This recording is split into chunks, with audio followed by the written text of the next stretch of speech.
una pregunta que surge a la hora de trabajar con el módulo currículo por competencia y con el cuaderno de clase de Seneca. ¿Qué hacer con las materias de configuración propia del centro? Estoy en bachillerato, he accedido a las programaciones didácticas, he elegido bachillerato y aquí abajo vemos las materias de libre configuración propia. Bueno, antes de nada hay que decir que el currículo de estas programaciones no es posible alojarlo en Seneca. Si pinchamos en las materias de configuración propia, tendremos acceso a una serie de aspectos generales, pero hay que decir que estos aspectos generales, este apartado de aspectos generales, es común a todas las materias que se impartan en el centro, de este tipo, de libre configuración. Luego, accediendo a aspectos generales, tendré los que ya conocemos de otras programaciones didácticas, pero, repito, es un apartado único para todas las programaciones de todas las materias que el centro haya creado. ¿Vale? Bueno, pues es lo único que podemos alojar en Seneca. Si volvemos hacia atrás y escogemos elementos y desarrollos curriculares, veremos en este caso las materias que hay registradas en el centro, que hay creadas en el centro, pero no tendremos acceso al currículo para editarlo de ninguna de ellas. ¿Vale?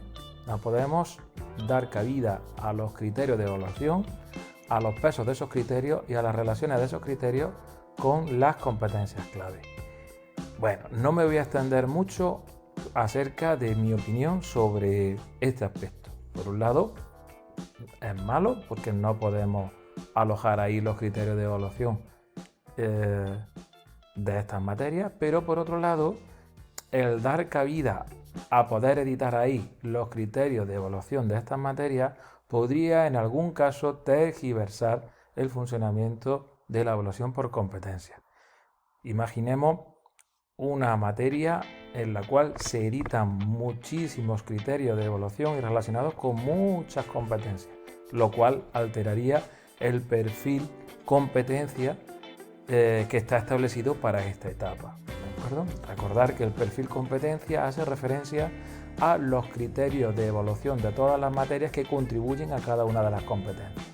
Bueno, el que el centro pudiera dar cabida a edición propia de criterios que serían evidentemente distintos en un centro y en otro, pues alteraría ese perfil competente.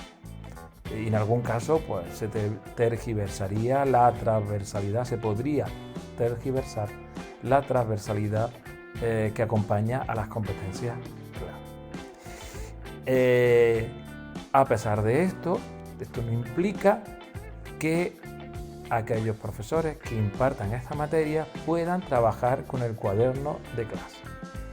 El trabajo con el cuaderno de clase para esta materia va a ser desconectado del módulo currículo por competencia y lo vamos a exponer en un vídeo que surge a continuación. Bien, ¿cómo proceder a evaluar estas materias con el cuaderno de clase de Seneca? En este caso utilizaremos el cuaderno desconectado del módulo, puesto que en el módulo no aparece alojado el currículo de estas materias y en concreto los criterios de evaluación de estas materias.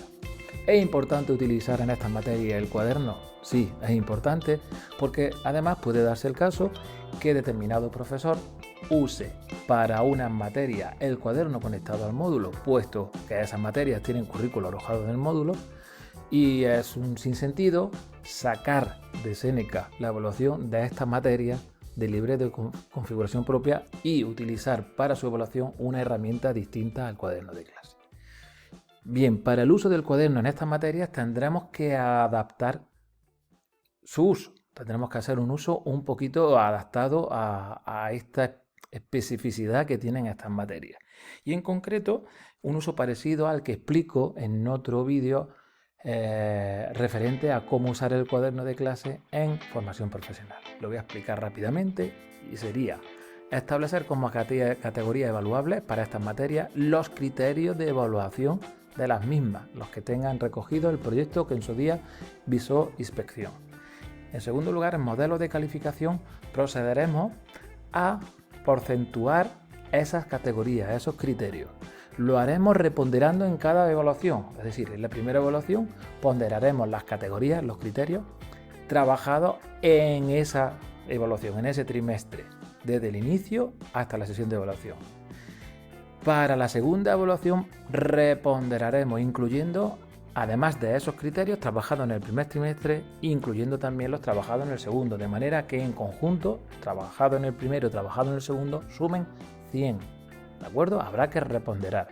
Y en la evaluación ordinaria habrá que reponderar otra vez para incluir los criterios trabajados, las categorías trabajadas en el tercer trimestre, de manera que todas ellas, las trabajadas en el primero, segundo y tercero, sumen 100.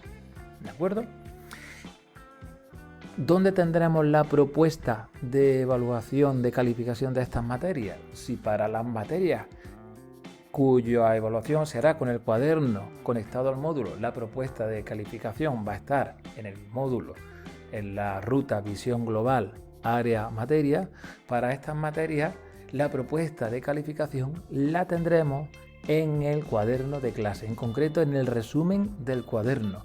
En la última columna recordamos, ya visto en otro vídeo, que en las últimas columnas tendremos una propuesta de evaluación que viene de la suma ponderada de las categorías de esa materia.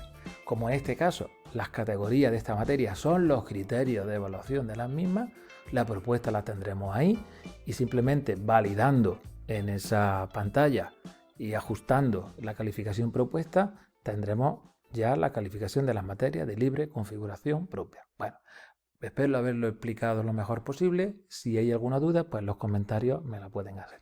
Un saludo a todos.